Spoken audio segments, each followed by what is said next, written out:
From time to time, I get asked, what processes should we analyze first on this process documentation journey? Well, there's three ways you can go about that. The first way is to look at your customer complaints. What's your customer complaining about? What reason sticks out the most? Hopefully you're measuring your customer complaints, keeping record of your customer complaints so that you'll know what are they complaining about the most. And then you take those reasons and you find the processes that are attached to those reasons. You flowchart them out and okay, let's look at the flowchart and determine how can we make this process or these processes better.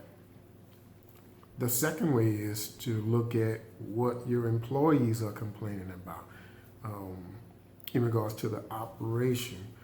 What are you hearing over and over again? And hopefully you're keeping record of those complaints too so that you can see which ones you hear over and over again.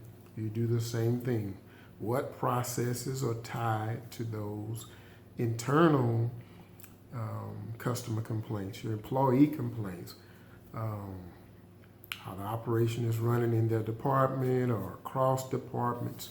What processes are tied to those complaints? The third way is if you have key performance indicators, operations metrics, and you look at which ones are performing to goal. And if you have some that are not meeting your key performance indicator goals in some areas and your metrics are not measuring up, then once again, just look at what processes are tied to those key performance indicators or metrics. Flowchart them out. How can we improve this? If you do those three things, that's a good way to get started on the process analyzation, process documentation journey. All right?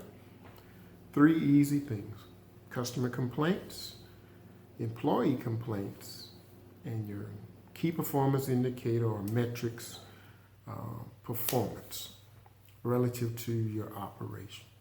All right? We'll see you next time.